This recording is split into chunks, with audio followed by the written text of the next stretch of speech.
क्योंकि जो समय एक बार चला जाता है वो समय फिर दोबारा आने वाला नहीं है। इसलिए इस समय को व्यर्थ मत गवाइए। भगवान ने इतना सुंदर शरीर देकर के भेजा है। बड़े भाग्य मानव सतन पावा सुर दुर्लभ ग्रंथन सब पावा। 84 लाख योनियों में भटकने की बात है, हमें ये सुंदर तन मिला है और इस तन को पाकर के हम अपने जीवन को ऐसे ही गंवा दें तो फिर ये मनुष्य तन पाने से कोई लाभ मिलने वाला नहीं है। इसलिए यदि कहीं भी कथा हो रही हो, सत्संग हो रही हो, तो अपना सभी कार्यों को छोड़ करके भगवान की कथा में जरूर पधारिए। 3 घंटे समय अवश्य दीजिए भगवान की कथा में। सब कुछ दोबारा मिल जाएगा, लेकिन ये भगवान की कथा मिलने वाली नहीं है, दुर्लभ है। कितना मेहनत करते हमारे महाराज श्री आप सबके लिए, जो सभी समस्त ग्रामवासी क्षेत्रवासियों का कल्याण होगा। आपके कल्याण के लिए भगवान का यज्ञ, भगवान की कथा हो रही है। इसलिए आप सभी अपना तन मन धन से सहयोग दे करके जीवन को धन्य बनाइए।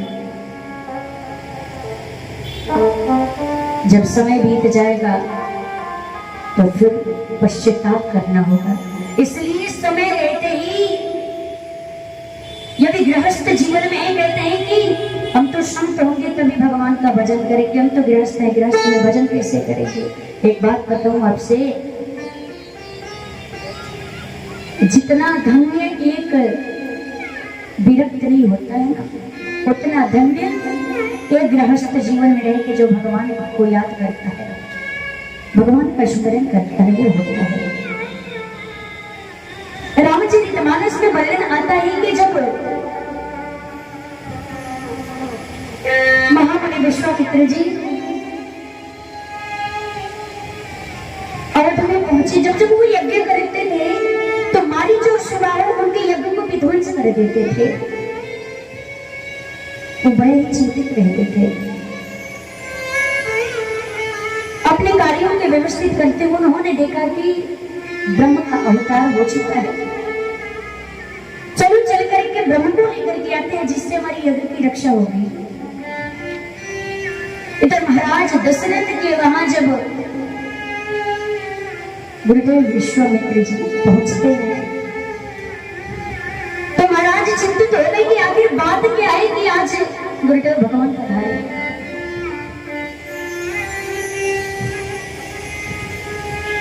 गुरुदेव भगवान अवध में पहुंचे, सरयू जी ने स्नान किए, अयोध्या का परिक्रमा लगाए, फिर महाराज दशरथ के वहां पहुंचे।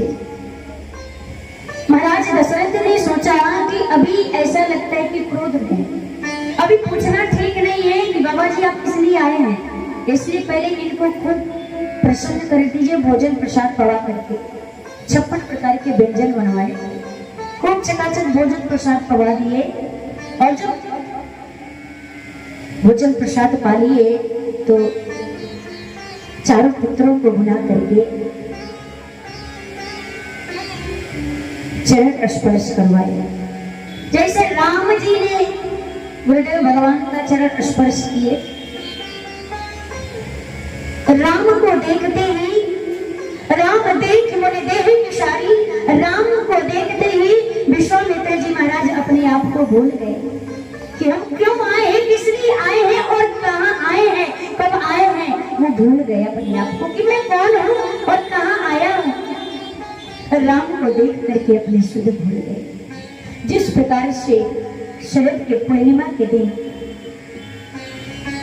चंद्रमा को चकोर देख करके अपने सुध को भूल जाता है, ऐसे ही विश्वामित्र जी महाराज व्याकुल हो गए, अपने आप को भूल गए।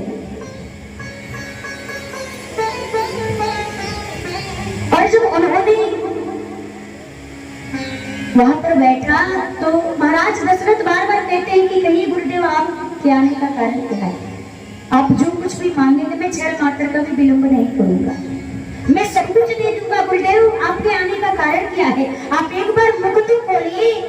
क्षण मात्र का मैं विलंब नहीं करूंगा गुरुदेव, मैं तुरंत पूरा करूंगा। विश्वामित्र जी सोच रहे हैं कि बार बार कह रहे हैं कि मांग लीजिए मांग लीजिए। इन्हें पता नहीं है कि अभी मैं क्या मांगने वाला हूँ। और देखिए जब राम जी प्रणाम किए तो जाकर के बैठ गए किनारे। उनके बाद भरत भैया प्रणाम किए तो भरत भैया जाकर के राम जी के बगल में नहीं बैठे, वो जाकर के राम जी के आमने सामने बैठे कि भगवान का दर्शन होता है। लक्ष्मण भैया भी प्रणाम किए तो जाकर के राम जी के बगल में बैठ गए और शत्रुघ्न भैया भरत भैया के बगल में बैठ गए। तो वहां उन्हें विश्वामित्र जी समझ गए कि ये छोटका राम जी को बहुत प्रेम करता है, ये राम जी के बगैर रहने वाला नहीं है। जब महाराज दशरथ कहते महाराज मांग लीजिए, जो कुछ भी आप मांगेंगे मैं क्षण मात्र का विलंब नहीं करूंगा, मैं पूरा करूंगा।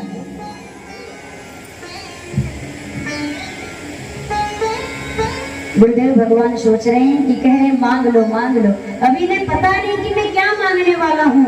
जब बार बार कहते हैं तब महामुनि विश्वामित्र जी ने कहा अनुज समेत देव रघुनाथ। मैं जब जब यज्ञ करता हूँ तुम्हारी चरण सुबाहु मिलकर के यज्ञ को विध्वंस करते हैं। आप छोटे के साथ में राम को दे दीजिए। लक्ष्मण जी का नाम नहीं लिए क्योंकि उन्हें पता था कि ये राम के बिना रहने वाला नहीं है, तो इसलिए उन्होंने कहा कि अनुज समेत देव रघुनाथ। ये सुनते ही महाराज दशरथ के चेहरे का भाव ही बदल गया, चेहरा उदास कर लिए। विश्वामित्र जी ने सोचा कि कहीं महाराज मना न कर दे मुझे, इसलिए करे महाराज आप दान देने जा रहे हैं और प्रसन्न मन से दीजिए। आप दान देने जा रहे हैं, प्रसन्न मन से दीजिए।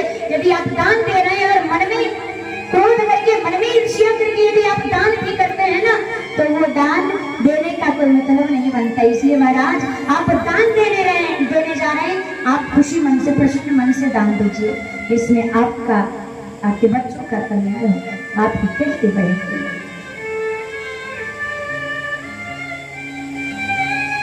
जैसे ही विश्वामित्र जी महाराज ने कहा, दशरथ जी महाराज मना कर दिए साफ शब्दों में कि मैं राम को नहीं दूंगा। चौथे पल पायो सुतचारी, एक तो चौथे पल में मुझे पुत्रों का दर्शन हो रहा है और आप कह रहे हो कि राम को दे दो। नहीं, मैं अपने राम के बगैर जीवित नहीं कर सकता, मैं अपने राम को नहीं दे सकता। अरे आपने मांगा तो, लेकिन आपने मांगने से पहले कभी विचार भी नहीं किया, विप्र वचन नहीं कहे हो बिचारी। आपने मांगा तो, लेकिन विचार करके आपने नहीं मांगा, विप्र वचन नहीं कहे हो बिचारी। अरे मैंने कह क्या दिया कि तुम मांग लो मांग लो, इसका मतलब ये थोड़े हुआ कि आप कुछ भी मांग लेंगे।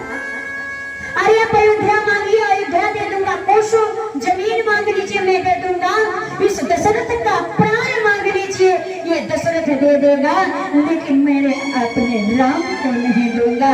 अपने राम को देते नहीं बनता, मैं अपने राम को नहीं दूंगा। जब दशरथ जी महाराज ने राम को देने से मना कर दिया तो वहां पर विश्वामित्र जी महाराज क्रोध नहीं किए, मुस्कुराए। क्यों?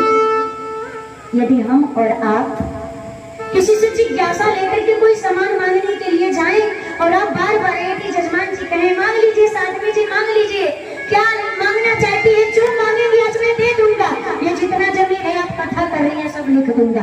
अरे मांग लीजिए, क्षण मात्र का विलंब नहीं करूंगा, तुरंत पूरा करूंगा। और जब साध्वी जी कहें कि आप इतना जमीनवा लिख दीजिए तो कहेंगे नहीं नहीं, कहेंगे इसका मतलब ये थोड़ी क्या कुछ भी मांग लेंगे, नहीं लूंगा। तो समझिए कि हमको एक मिनट के लिए क्रोध आ सकता है कि नहीं आ सकता है, आपको भी क्रोध आ सकता है। लेकिन महामुनि विश्वामित्र जी क्रोध नहीं किए। जब दशरथ जी महाराज मना किए तो वो मुस्कुराए, कहे कि धन्य है महाराज, आप तो हमसे भी ज्यादा धन्य है महाराज, क्योंकि आप वचन दे करके मांग लीजिए, उसके बाद आपने वचन को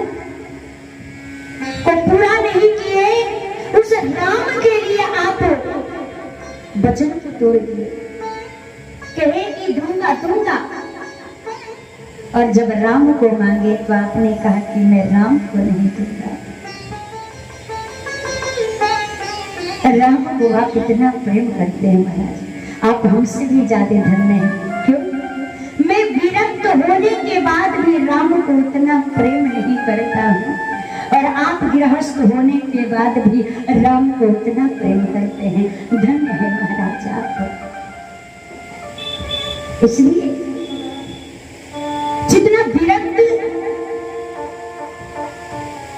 धन्य नहीं है, उतना जो गृहस्थ जीवन में रह करके भगवान का नामों का सुमिरन कर रहा है, भगवान से प्रेम कर रहा है, भगवान की भक्ति कर रहा है, तो इससे बड़ा कोई नहीं है। ये कोई जरूरी नहीं है कि हम विरक्त हो जाएंगे तभी भगवान का भजन करेंगे, ऐसा नहीं है। अपने परिवार को लेकर के चलते हुए भगवान के कार्यों में लगे रहेंगे। जब माता पिता परिवार में लग जाएंगे तो घर के बाल गोपाल भी पूजा पाठ में पूरा परिवार लग जाएगा। देखिए, इस पूरे ब्रह्मांड में कोई ऐसा देवता नहीं है जिसका पूरा परिवार भजन में लग जाए, नहीं ना? लेकिन एक भगवान शंकर ही ऐसे हैं जिनका पूरा परिवार भजन में लगा रहता है। क्यों? उसका कारण है, देखिए, भगवान शंकर की भी पूजा होती है। गंगा दशहरा के दिन गंगा जी का पूजा होता है। नव दुर्गा में दुर्गा जी की पूजा होती है। नाग पंचमी के दिन सर्प का भी पूजा होता है, नंदी का भी पूजा होता है, और गणेश जी की सवारी छुरी की भी पूजा होती है, गणेश जी की भी पूजा होती है, कार्तिकेय जी की पूजा होती है। तो जितना सांप की पूजा होती है, जितना परिवार है सबकी पूजा होती है। क्यों? उसका कारण है क्योंकि भगवान शंकर दिन रात मंगल भवन मंगलहारी उमा सहित जप त्रिपुरारी। मंगल भवन मंगलहारी,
भगवान शंकर के पूरा परिवार का पूजा होने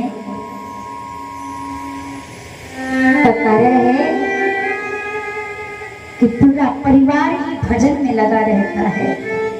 और जब माता पिता जिस घर के भजन में लगे रहेंगे ना, तो वो संतान भी देख करके भजन में लग जाएंगे। उनको सिखाना नहीं पड़ेगा ये संस्कार। अपने बच्चों को ये भी संस्कार सिखाइए कि प्रतिदिन सुबह उठ करके स्नान ध्यान करके बच्चों को भगवान के पास जा करके अगरबत्ती धूपबत्ती जरूर दिखाना चाहिए। और प्रतिदिन विद्यालय जाने से पहले यदि पूरा हनुमान चालीसा का पाठ कर सकते हैं तो हनुमान चालीसा का पाठ सिखाइए कि बच्चे कर लें। यदि पूरा हनुमान चालीसा प्रतिदिन नहीं पढ़ सकते हैं तो हनुमान जी महाराज के पास जाकर के